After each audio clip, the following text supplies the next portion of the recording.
The Last of Us. They aren't dead. They're transformed by a fungus that hijacks your body and rewires your mind. Based on a real parasitic organism, the cordyceps infection begins with a single spore or bite. Within hours, it takes over your nervous system, flooding your brain with fungal growth while keeping your muscles functional.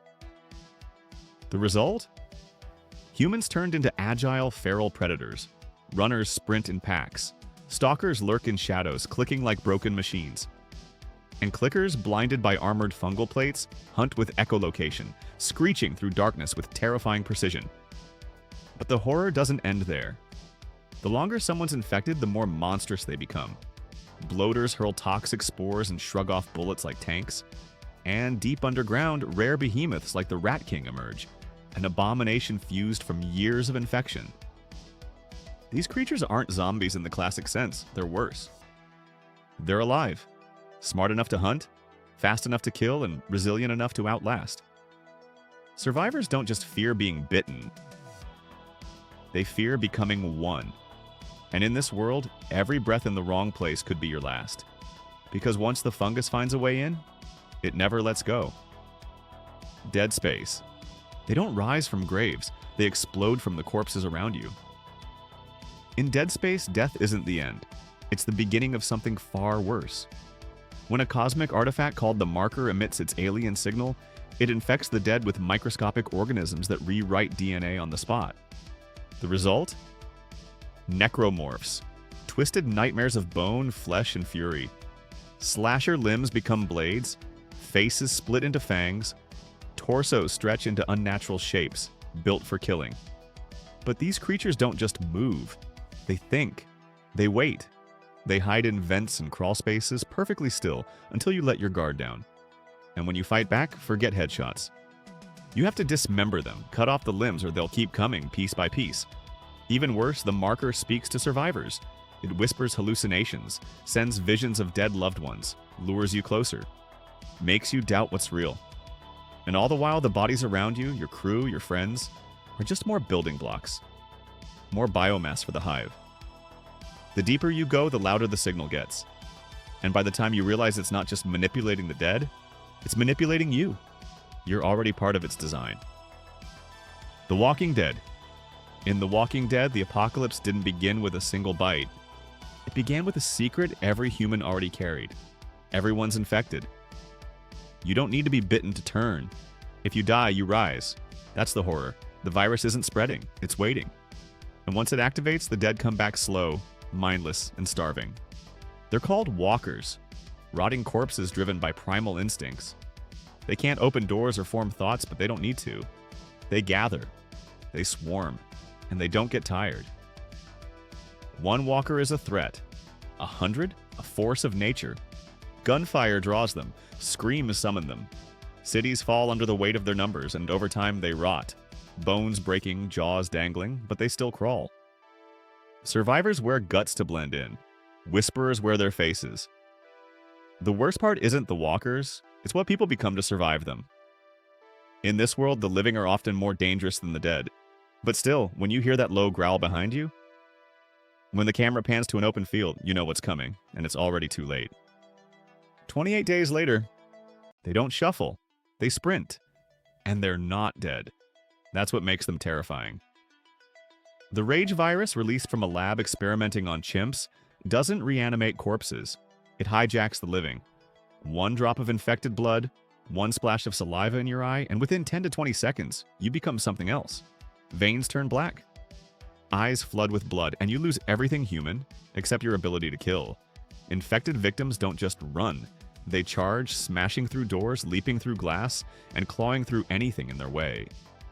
They don't feel pain. They don't rest. They don't even think. They just want to destroy. The infection spreads faster than panic, collapsing cities in hours. And because the infected are technically alive, they never decompose, meaning they can stalk ruins and fields for weeks, maybe longer. They're still you. Your loved ones, friends, neighbors, alive but consumed by rage. And once you see someone turn, you realize something chilling.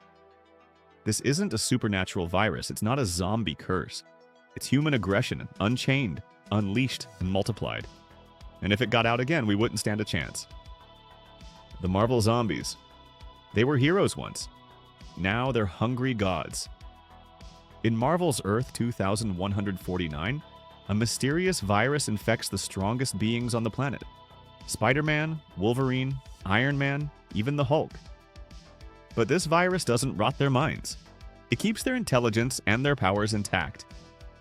The result is super scary. Superpowered zombies with full control of their abilities and zero moral restraint. Hulk leaps across cities for a meal. Iron Man vaporizes crowds just to feel full. Scarlet Witch can warp reality, teleporting victims straight into the mouths of monsters. And once they consume Galactus, the devourer of worlds, they become something worse. Cosmic-level predators who can cross galaxies, tear through dimensions, and feed on multiverses. They don't just eat to survive, they eat because they can't stop. Some still feel guilt, Spider-Man sobs after every feeding, but the hunger always wins. And their intelligence makes them strategists. They ambush, deceive, and plan their next feast. In this universe, there's no safe haven, no heroic last stand. Just the sound of thunder and the flash of a cape before everything goes dark. Because when the Avengers fall to hunger, there's no one left to avenge you. The Return of the Living Dead zombies.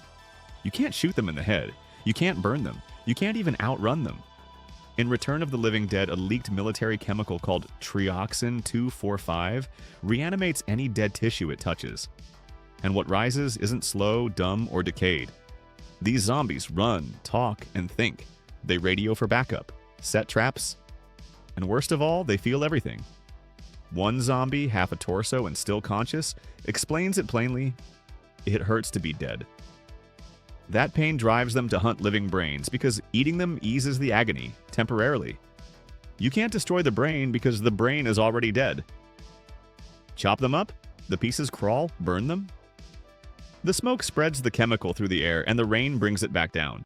Every attempt to stop the outbreak only makes it worse. Even nuking the city just launches the problem into the atmosphere, dooming the next town. These zombies don't just represent a threat, they represent hopelessness. A living nightmare where the dead are in constant pain, the living are always losing, and the world is trapped in a feedback loop of flesh and fire. And in this story, there is no final girl. Only ashes. Plague Inc., the Necroa virus. It didn't start with a bite. It started with a cough. In Plague Inc., the Necroa virus is a synthetic bioweapon, part virus, part parasite, engineered to spread silently through human populations before flipping the switch. Once active, it reanimates the dead into ravenous, hyper-aggressive corpses with just one purpose: consume. And if you don't act fast, the virus mutates further, resisting cold, heat, even chemical treatment.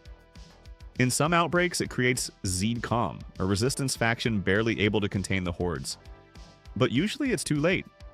Because the real horror, you're not just watching the end, you're the one unleashing it. Every click, every mutation, every upgrade, it's you engineering humanity's downfall. And once the final country falls, the screen goes black. Mission accomplished. The Flood, Halo. They don't infect planets, they consume them. In the Halo universe, the Flood is a parasitic nightmare. An ancient, galaxy-ending threat that turns the dead into weapons and the living into fuel. It starts with spores, tiny and harmless looking, that burrow into flesh and rewrite DNA within minutes. The host becomes a combat form, fast, aggressive, and terrifyingly skilled. It remembers how to shoot, how to flank, how to kill. But that's just the beginning. As more bodies fall, the parasite links minds across its hosts, growing into a grave mind, a massive, sentient hive intelligence with the voice of a philosopher and the will of a god. It speaks in riddles but thinks in war. The more it absorbs, the smarter it gets. Alien tech, battle tactics, secret codes. Once it knows them, you've already lost. And when it has enough biomass, it creates pure forms. Creatures made entirely from infection, no original host required. The ancient Forerunners realized the only solution was annihilation, so they built the Halo rings to wipe out all intelligent life. That's how dangerous the Flood is. It's not just a zombie plague. It's an apocalyptic intelligence, and the moment it arrives, the countdown begins. Not to survival, but to extinction.